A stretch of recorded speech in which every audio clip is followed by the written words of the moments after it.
culture with DJs and painting graffiti art are expressed every day within the inner cities of America and the world.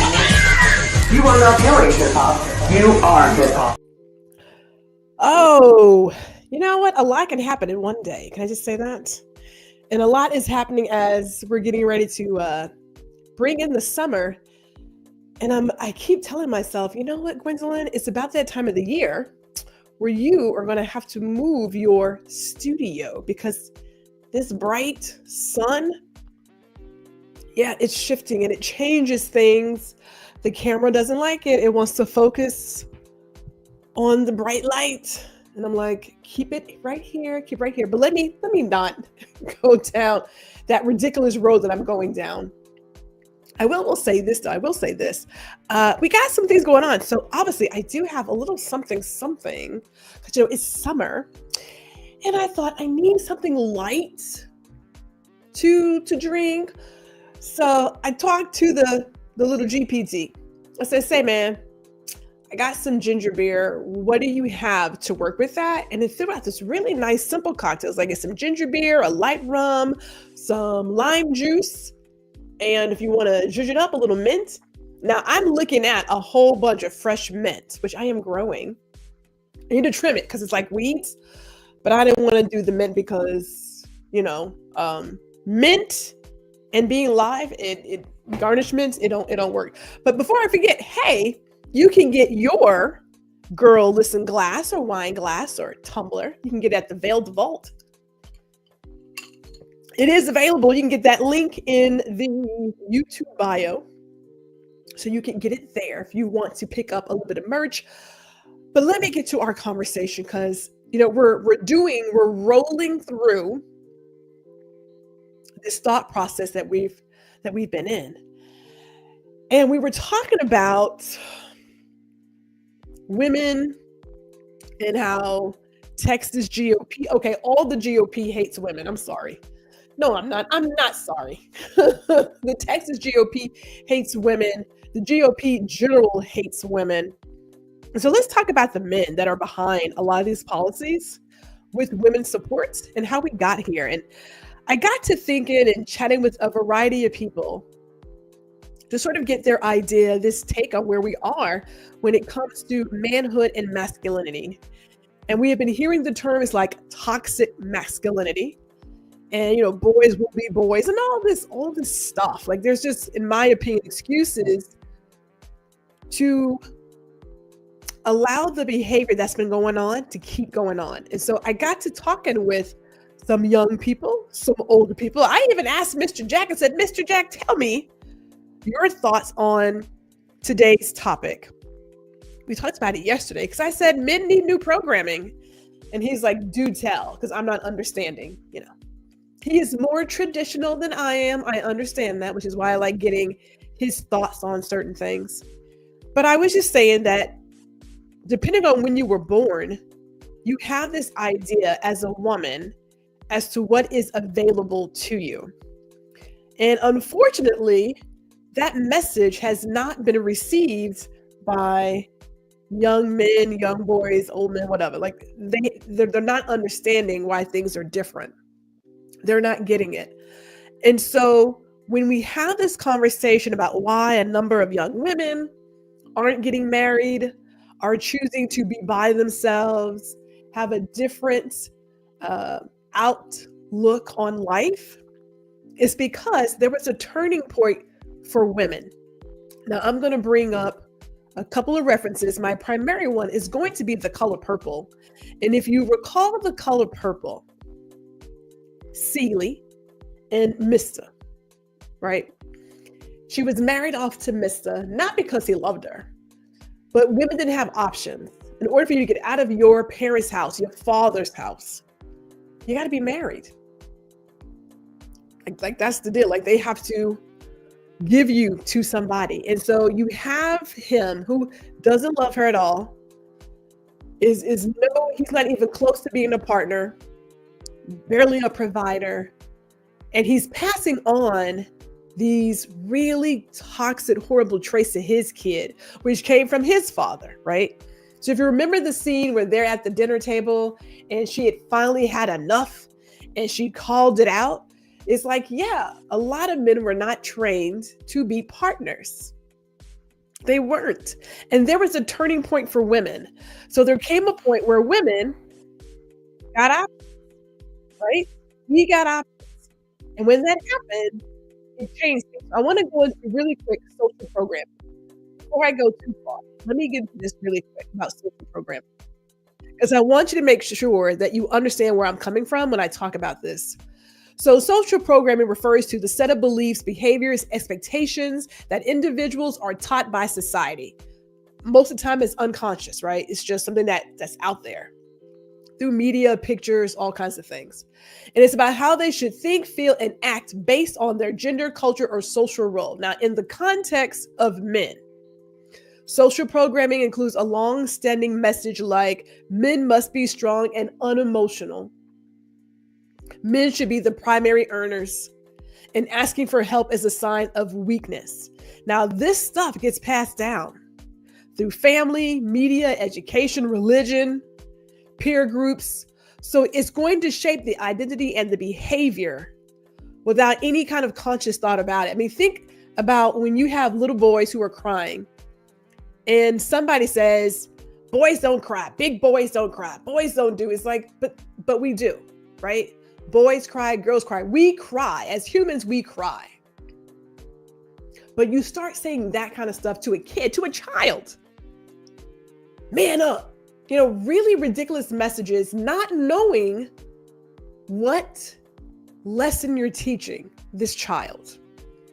That when we see young men be rejected by these young women, they go on these rage killings because they don't know how to regulate their emotions, and they are lacking in emotional intelligence because it's been beat into them that they can't have any emotion. It's been beat into them. So you get this problem of, hey, I'm a guy, I should just get things. And that's not how that works. So the turning point for women, I said it before, I'm gonna say it again. 1974, women were able to now get their own credit card, checking account, the whole 9 yards. We got options. Women got options. They got options and they gained access to finance, education, transportation. They no longer needed the permission of a man, father, uncle, whomever to get out of the house, to buy a car, to have their own. They saw freedom. And with that came, I no longer need you to just be the man, to be a provider and treat me like I'm property. That went away. But nobody told the young men, nobody told the old men, nobody told men in general, this is changing. Now, we've seen some of the laws do that kind of stuff. We're seeing that now again. But nobody told them, hey, that program is no longer working. Nobody gave them that story. These young men are still getting the whole just be a man, show up and you can get you somebody. Which is why they go to these young women and say, can you cook? Can you clean? No, can you cook? Can you clean? Well, you're not like my grandmama. Well, you ain't like my granddaddy. We're not in the same time. Those days are over. I believe it's cute that we like to romanticize certain periods of time, completely forgetting that, yes, your grandmother may have loved your grandfather, but she also probably didn't get a choice in who she married. We don't know. We don't know. But for you to make it seem as if that time is still present, bruh, I got news for you. That is no. So here is where we are. We got to talk about why being a man needs to be redefined. Hold on. Let's do it.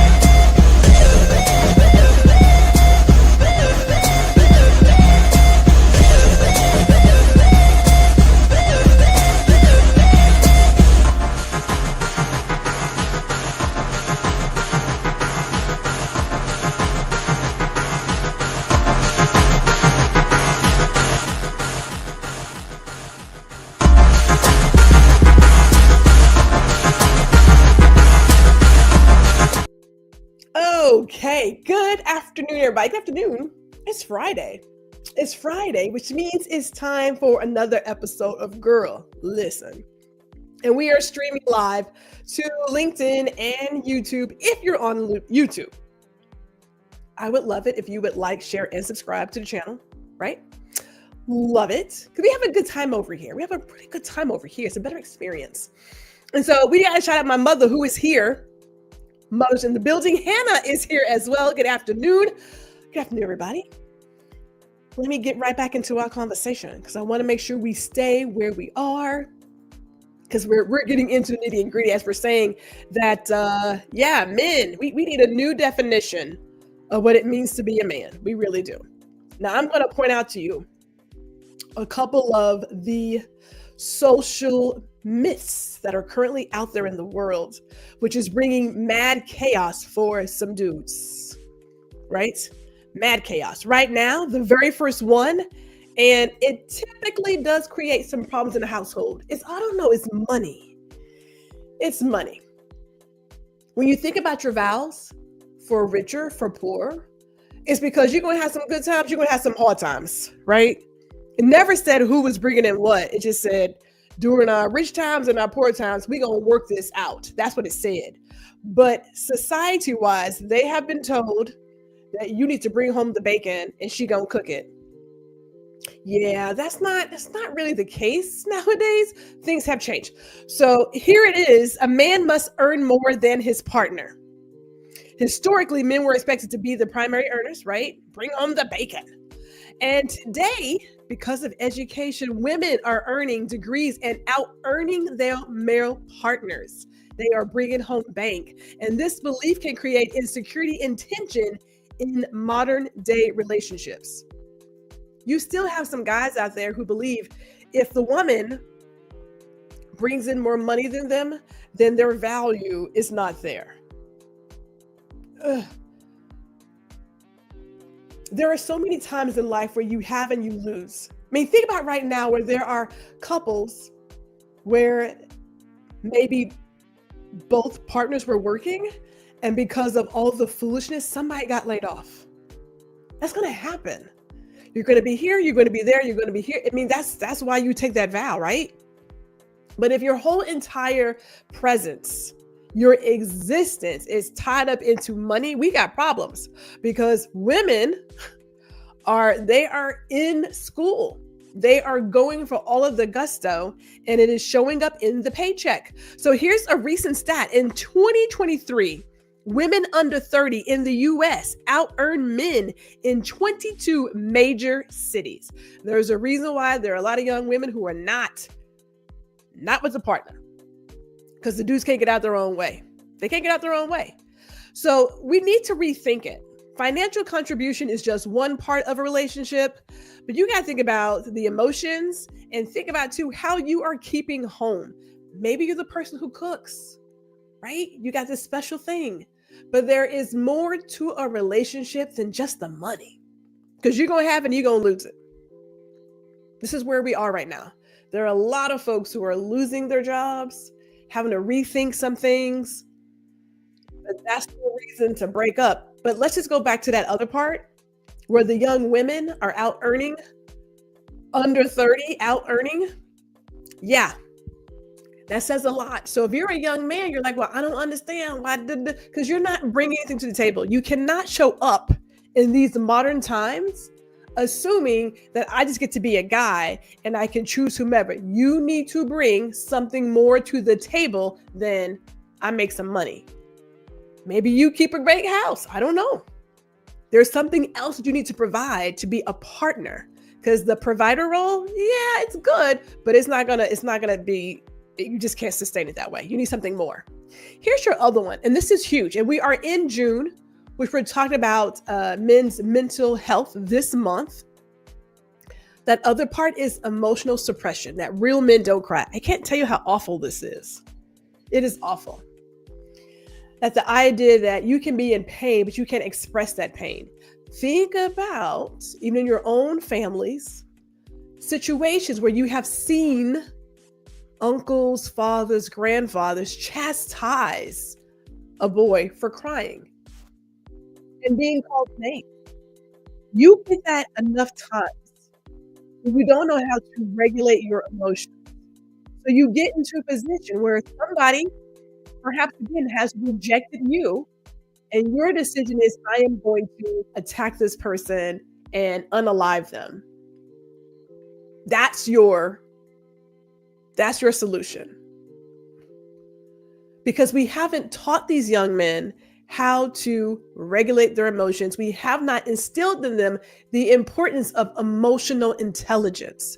You're going to have some good days, you're going to have some bad days. If I can say overall, a lot of these young people, disappointment. I appreciate parents who want to give their kids everything. I think it's a great idea. It's also, in my opinion, sometimes a bad idea. Your child needs to learn disappointment. You need to learn not having, because when you learn that emotion, you can work your arms around it. So when it shows up again, you don't feel some kind of way. But when you have always gotten your way, when someone has always given you what you wanted, you don't know how to react when you don't get what you want. Somebody has to come in second and third. Somebody has to lose. Somebody has to. Let's get into it. All right, so boys are often taught to suppress emotions, leading to long-term mental health issues. Emotional suppression is linked to higher rates of depression, anxiety, and suicide in men. In 2024, men were less likely than women to seek emotional support, even though they reported similar levels of loneliness. And there has been talk about a number of young men today feeling extremely lonely. Let me go full screen. Number one, we don't talk anymore. We don't know how to hold a conversation. I got nothing against devices, nothing against your tablets, technology, nothing against it. However, there's got to be a place for human connection. We go out to the restaurant, we're at the table, we're having a conversation. You can look around you, the number of people who were on their phones.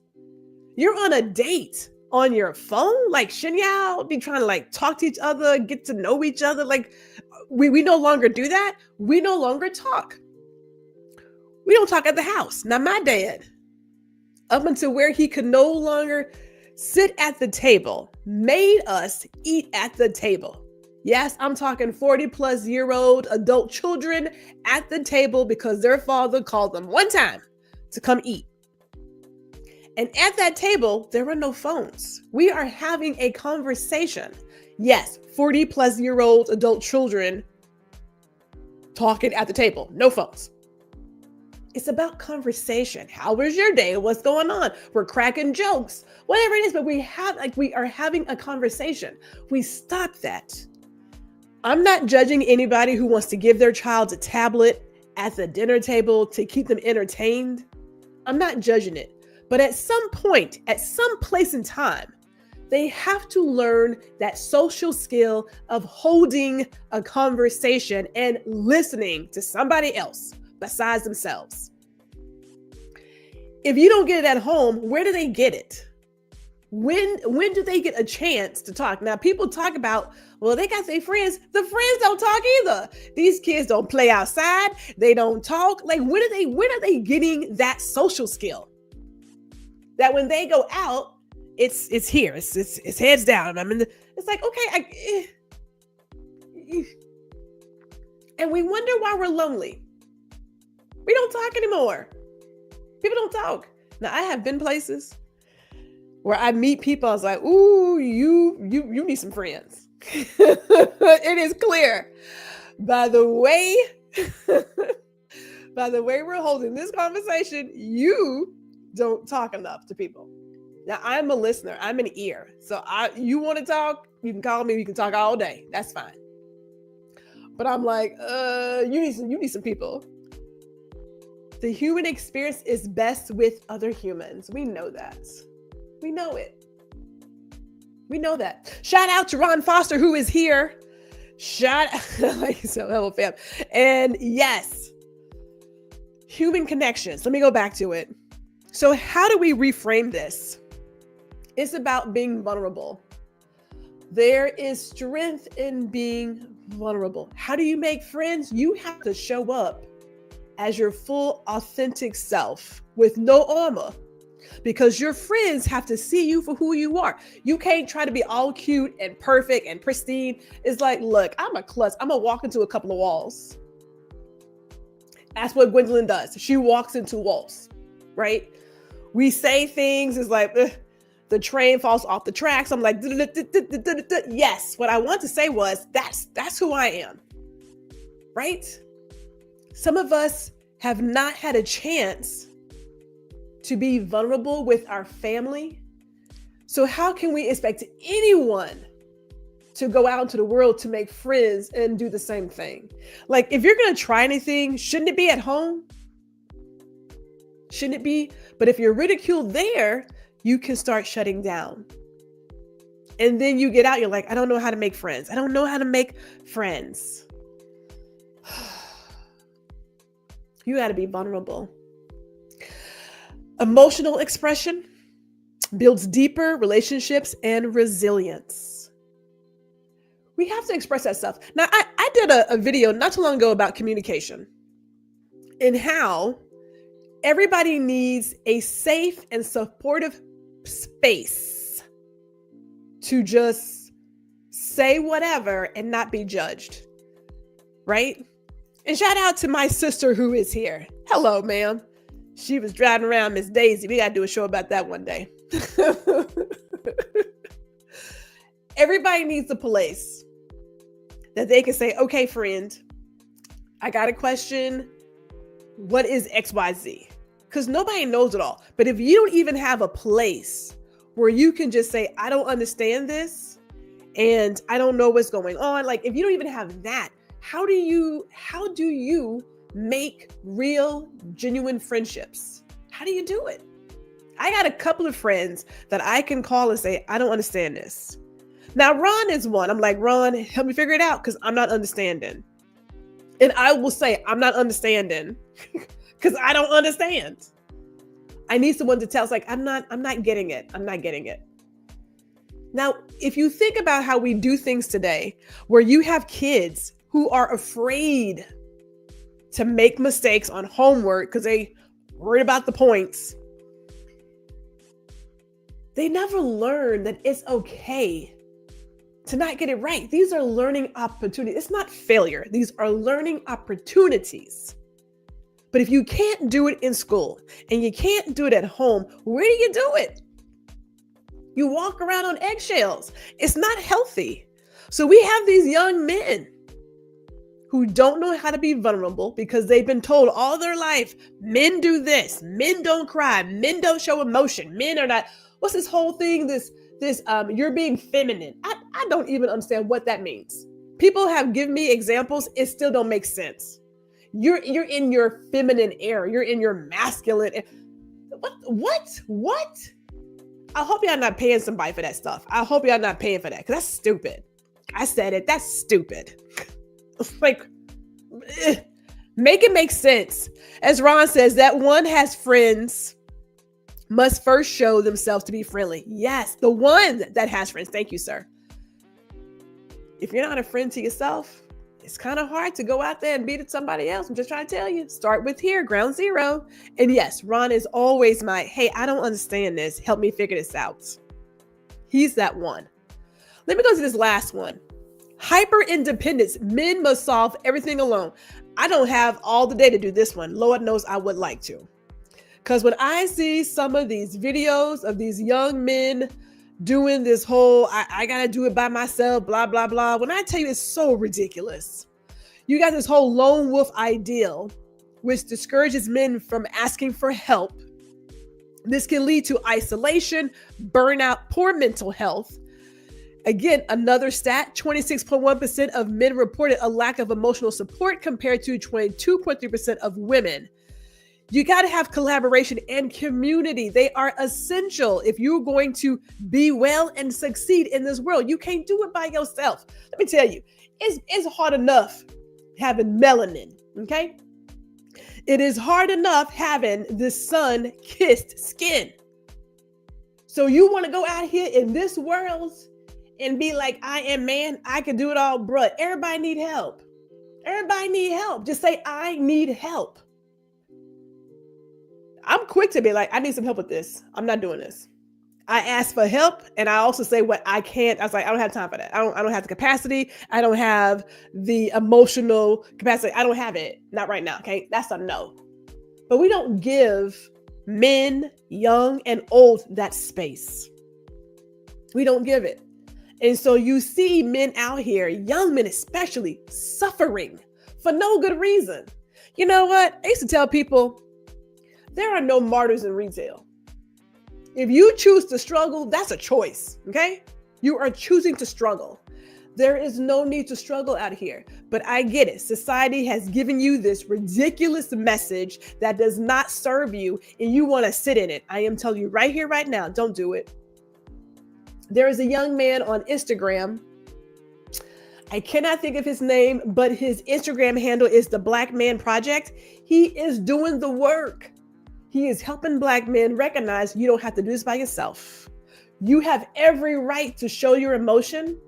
You have every right to express and feel every single emotion that you have. If you are grieving, grieve.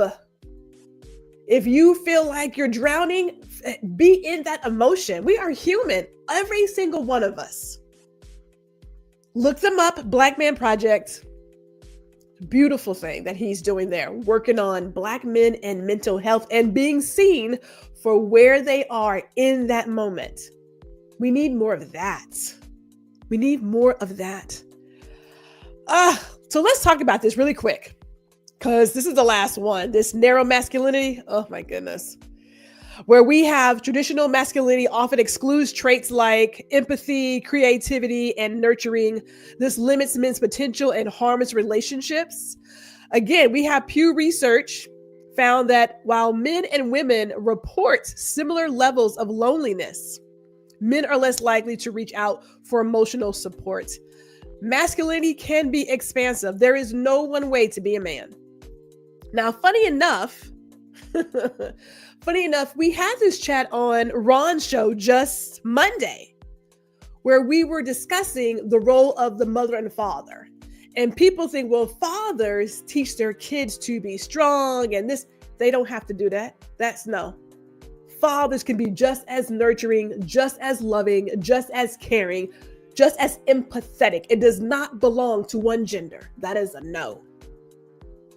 There's nothing wrong with that. If I think about the number of times I saw my dad cry, I didn't see it very often. I didn't, but I did see him cry. Now, I will say that as he got older and his grandkids and great grandkids came along, Pops got he got a little teddy bearish. You know, when you have your first kid, it's one thing, second kid is this, but by the fourth one, you're like, look, you lose some of that, you know, stronghold. And then your grandkids come along and your great grandkids come along and you get to see life through a different lens. So yeah. We don't have to have this one idea. Now, I don't want to say it, but I'm going to say it really quick. 47, the felon. Yeah, his idea of masculinity is beyond toxic. Beyond. But there were a lot of kids who grew up with him being their first president, and that's what they see as an example. We gotta figure that out. How do we wash that out? We got a lot of work to do. Shout out to Dr. Tachi, who is here. Hello. And as Ron says, 40 felon. Yes, we should coin that one. Ron says, we become more emotional as we age. I have a sure. Yeah. You know, you live and you learn. And then you start realizing what really matters in life. We don't have to be here. Now the tides are turning because you got these young women telling you, I don't need you for the BS. Okay. If you're going to come here, you have to bring something more than I am man. I got money. I have a so-and-so car. Bruh, I don't need that. I can get that by myself. I need a partner. I need somebody who, when the storm gets rough, is not going to jump ship. Can you bring that? Can you bring companionship? But until we teach them how to do that, we may have a generation that don't have hardly any kids. Because these people are like, I ain't got to deal with that. I don't have to deal with that. That's what it is. Hannah says, my son doesn't have any of those hang-ups, afraid of being vulnerable, etc. My daughter is extremely independent, but knows how to express and show emotional intelligence with her husband. Love that. That's what I'm talking about. Now, it starts with us because, things get trickled down. It starts with us. So if we change the narrative, and that could be through volunteering, it could be through spending time with your nephews, your grandsons, whatever, but they have to hear this alternative message to what society is putting out for them. And we're not going to talk about how media impacts that, which we can come back and do a part 2, because everybody wants to be a darn gangster. Let me not. No, I'm not doing it. Let me keep moving. We got some upcoming events as we wrap this up because we have so much to go on. First things first, every Thursday, 1 to 4, sometimes later, we have our work and chill, work, connect, and thrive. We get in there, we work, we have a good time too. We have a really good time. So I suggest meeting us there. And then we also have coming up, for those of you who are still working on it, June 24th, we have our second edition of Lights, Camera, Subscribers. This is a really great way to build your YouTube, but don't do it by yourself. We're working on content pillars next Tuesday. This coming Tuesday. Okay, this coming Tuesday, we are working on content pillars. So if you want someone to work with on YouTube, come on over. Now, all of this is in my link tree. There's a link in the YouTube bio. There should be a link in the LinkedIn bio, but we can figure that out. But it's all on the Luma calendar. So you can always go there, figure out what you got to figure out, and sign up for all the events. We have so many events going down. And then also, too, if you're on the GRH Jack email list, you can get what you got to get there as well. So let me just put that out there for you. But before I let you guys go, I do want to make sure that I talk about my friends at the conference call. Hello, and this is the Recap Show. My name is Chris Edwards, and I'm here with my other 2 co-hosts. I'm Ronald. TJ. Yeah, and we do a recap show every week for Drag Race. We'd love for you to like our videos, subscribe, and to hit the notification button so you can get notified every time we drop new videos. Every week we bring you lots of fun commentary and our take on what Drag Race is. So just keep it locked here on the conference call every week. We drop new videos every Monday at noon. See you guys then. Bye. They are the best. And yet, Tati, yes, she was. We had a great time the first one. We had a great time. If you're thinking about getting into YouTube, or you're like, look, I need to zhuzh up some things, it's a good study hour. Each one teaches one. Everybody wins, right? Everybody wins. So consider sign up for that. Open Space It is free. Ain't nobody trying to get no money. We're putting all of our brains together to get this done. And lastly, before I forget, Guuuuurl Listen is on Amazon Music, Spotify, iHeartRadio, and Indie Soup Media. So tonight, we're in our encore season of Guuuuurl Listen and Ladies Listen Up. 6 o'clock Central, 7 o'clock Eastern. It is going down. So put that on your calendar. If you have not subscribed to Indie Soup Media, go ahead and do that. If you have not hit the like button for this show, do that. And also subscribe. And next week, we're doing gender roles. We getting into it, y'all. We getting into it. We got to have like multiple parts. This is like an amuse bouche in terms of like information. So with that, I say, see you guys later. And